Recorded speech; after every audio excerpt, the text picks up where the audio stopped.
Chris Curtis is an award-winning journalist, and according to what I read on the internet, a mediocre cook. He left the Montreal Gazette in order to join Ricochet Media as a crowdfunding investigative journalist. He embraces alternative journalism, the kind of storytelling and investigation that exists outside the mainstream platforms. The Rover, his reporting platform, is a great example of this. Now, we always caution our speakers that the forum at Rotary is one that avoids explicit politics, but we recognize the stories you cover about the disadvantaged, the traumatized, and the disconnected are all intimately political. With that, I'll put it forward to you, Chris. Go ahead. Hey, thank you. That's really nice. I appreciate it. Thanks for having me. When Sam said or recommended this, I can't say no to Sam Watts. Sam is one of the nicer, more, just like incredibly helpful person and someone who's devoted his life to service. And I have so much love and respect for what Sam does. And I know his daughter is a journalist, a really talented journalist, actually. So I hope that I hope I do Sam right here, and I hope I do you guys like. I hope I do this justice. But yeah, so I I got into journalism, I guess, like, or at least I always thought it was something that like only smart people could do.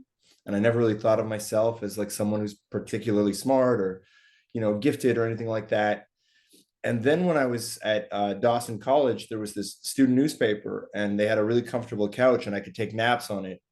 And eventually they were like, you got to start helping out. And that's when I just started reading the news and realized that like, okay, there's something really interesting here. And it was a long journey to get to journalism school. I think I only got there in my mid-20s. Concordia rejected my application a bunch of times because I didn't have the best grades. And I doubted myself a lot because you think of the news as this thing for serious people and this thing that has to be boring and this thing that has to be grave and stern and elitist, and I never considered myself a part of any elite. But I think through over time and like through the works of I'm sure some of you guys have seen the TV show The Wire, which is based in part on two really good works of journalism. One is Homicide: A Life on the Street. It's a great book by David Simon. And the other, which I think really became kind of the foundation of what I wanted to be as a journalist, is called The Corner. And it's about a family living in Baltimore at the height of the heroin crisis in the 1990s. And David Simon, this journalist, spends a year with them. And there's a lot of, it's one thing to say, hey, there's a lot of murders in Baltimore and there's this huge drug problem in Baltimore. But when you see a family where, mom and dad are addicted and the son, it doesn't really have any prospects, so he starts selling drugs and gets wrapped up in all kinds of trouble. And I think in the 30 or 40 years since this has been written, all of them are dead. What I love about it is that it is the news. It's like it's literary and it's long and it's really big book, but it's journalism, and it asks of you that you put aside your politics, and it asks of you that you consider the people who are affected by your politics, or the people who are affected by the decisions that get taken, in an office downtown somewhere. And I love that, and I really wanted to be able to do that kind of journalism. And so after kind of hustling my way into Concordia, I was really lucky I started working for the student paper right away at Concordia, the Link. And then in one of my classes with Aaron Derfell, and I'm pretty sure you guys all know Aaron Derfell. He's an award-winning health reporter with the Montreal Gazette. He's absolutely brilliant. He broke the Heron retirement home story at the beginning of the pandemic, and he was my teacher. He helped me come up, like I had this idea that I wanted to investigate this like unit of the police that's in charge of street gangs, because I had heard through a bunch of contacts in Montréal Nord and other sort of predominantly Black neighborhoods that the police from that particular squad were very aggressive. They tended to kind of paint everybody in the neighborhood with the same brush. If you were a young black man, they automatically suspected you of being a gangster. And so I did an access to information request about, like, all right, this anti-gang unit, what are their arrest numbers? What are they seizing? Like, what are their activities? And they came back to me with these numbers, and it was like, I think 80% or 85% of the arrests that this squad made was for nonviolent crimes. Specifically, the biggest one was just possession of narcotics. So like at the time, pre-Justin Trudeau days, this would have meant, like, you can have a bag of weed on you, and which, like, everybody does, or a lot of young people do. And that's a crime. So the anti-gang logs you in. And so these numbers really kind of undercut the public narrative from the police that, like, they're the only ones keeping the streets safe. And then testimony from people who had been harassed or pulled over repeatedly or kind of publicly humiliated by members of this squad, I think bolstered a good investigative story about, what is are the police really solving this gang crisis, or are they just making things worse in these neighborhoods? And and throughout the investigation, we found out that the police use tactics of investigation that are a violation of people's charter rights. They violate the right of freedom of assembly, and they would follow people who had nothing to do with gangs to find out if they had something to do with gangs.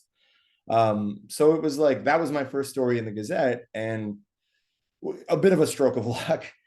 And after a few years of interning there, they took me on. We had a really good run together. I always thought that in a newspaper, they would automatically say, no, you can't write about Indigenous people, or you can't write about homeless people. That doesn't fit with our agenda. But really, it's just that nobody was pitching, I think, these kinds of stories about people living in the margins, because they're very tricky to write, and they're very hard. And there's not, at the time, like, we weren't talking about Indigenous issues like we are today. This is like 2011, 2012. We still use the word Aboriginal. We at the time, this was like before the Truth and Reconciliation Commission really picked up steam. So no one was really paying attention, and a lot of those reasons I found out from inside the newsroom are that, like, well, these are hard stories to tell, because you have to, most people don't really understand, or at least back then, and to a degree now, don't really understand how the band council system works, and where there are, most of us, for most of our lives, and I'm assuming this is your case as well, didn't even know what residential schools were. So there were all these complications with reporting on Indigenous issues. And then, like, a lot of these communities don't trust outsiders because they've been burned in the past, because a lot of the reporting around the Oka crisis was borderline pretty discriminatory, and a lot of the reporting in general is like, they only show up to an Indigenous community when something terrible happens. So through the Gazette, I was able to, like, repeatedly visit a lot of communities and, like, write positive stories, and write about the good things too. And that kind of gives you permission with this community, when you develop a good relationship, to go when things are bad, and to kind of figure out why they're bad. And it was a really, sorry, I can hear my kid calling me. It was incredibly rewarding to be able to work on those kinds of stories. And over the years, we did a lot of, some of our investigations into the street life of Indigenous people in, west of downtown. One of them in particular was that the police said this woman hanged herself, this Inuk sex worker hanged herself, and they closed the case on that. But we investigated really closely, and we found that actually the night that she allegedly hanged herself, she called the cops and said, my life is in danger, someone's trying to kill me. And the last person she was seen with was a pimp who had threatened to kill her. And the evidence they had that suggested it was suicide was, they found her hanging very, very low to the ground, and there was a belt around her neck. And anyhow, this is pretty gruesome stuff, and I apologize, but my point is, I think the police, this is, no one's evil or whatever. I don't, I think that they just saw something and they said, you know what, this person, I don't think they consciously made this decision, but I think in the way that our minds work sometimes, that, all right, this person's living on the street, they don't have family in Montreal, they are a sex worker, they are a user of drugs.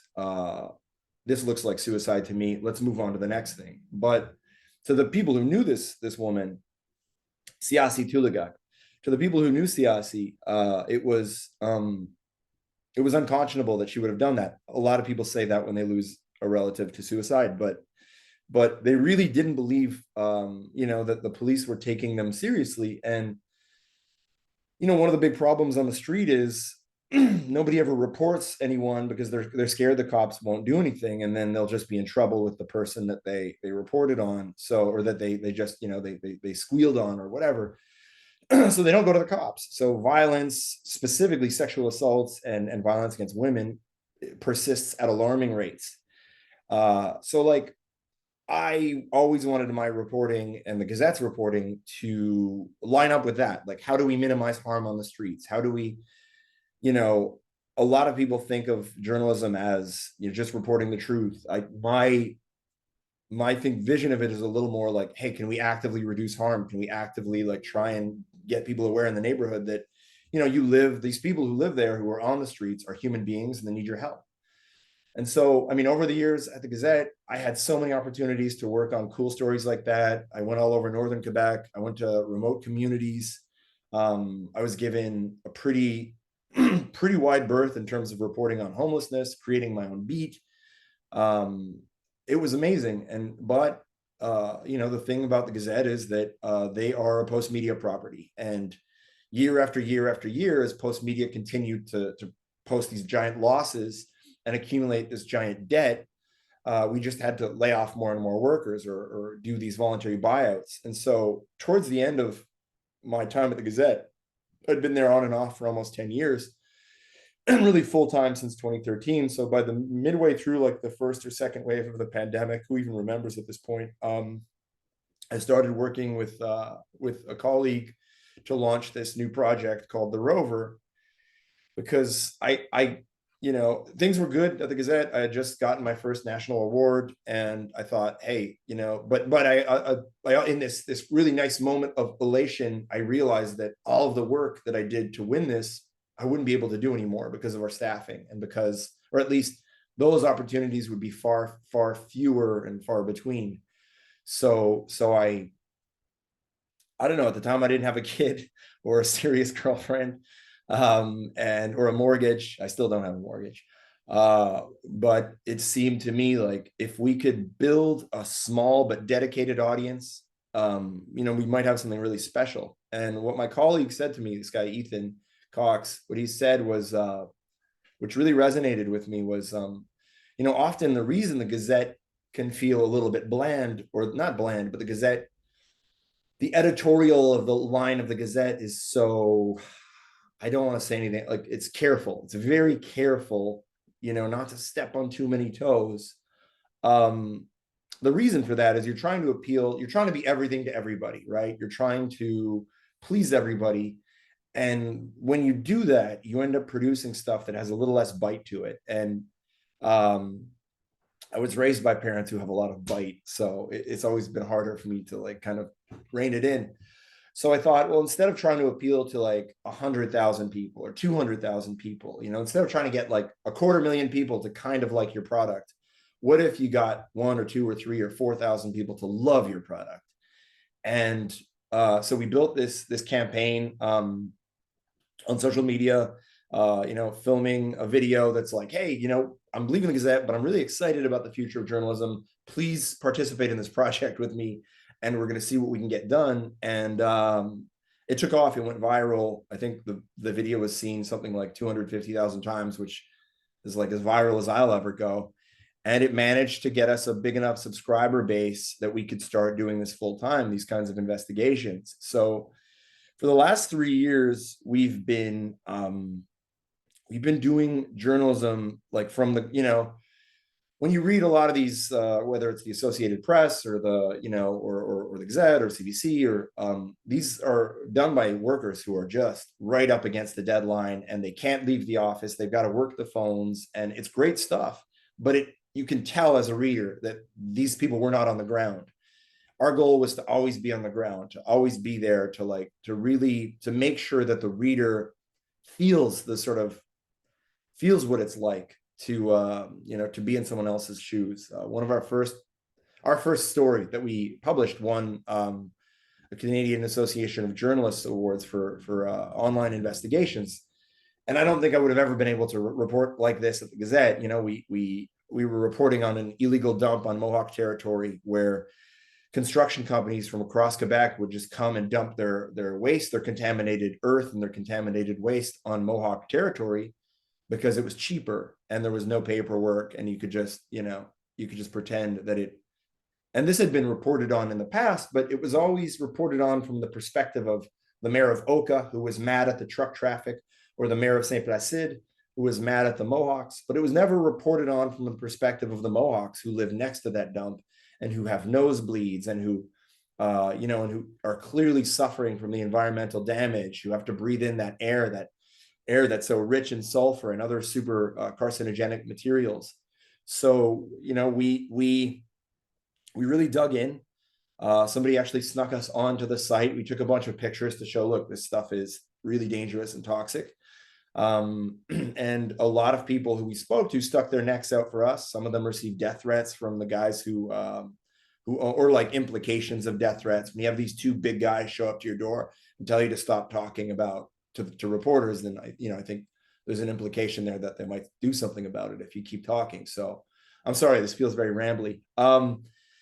Yeah, so we were able to kind of do this really, I would say, kind of risky, aggressive investigation, and the dump got shut down. And now we're hearing that there are negotiations to finally clean up what happened there, and we're going to see probably the federal and provincial government come together and pay for the land to be decontaminated, which will be extremely expensive, and it's unfortunate. But I think what our story tried to reveal was like, what is the human cost of political indifference? And whenever these people would go to complain to the band council would say, well, it's an environmental thing and it's provincial jurisdiction. And when they would go to the province would say, well, this really sounds like something that should be handled by Indigenous Affairs Canada or Health Canada.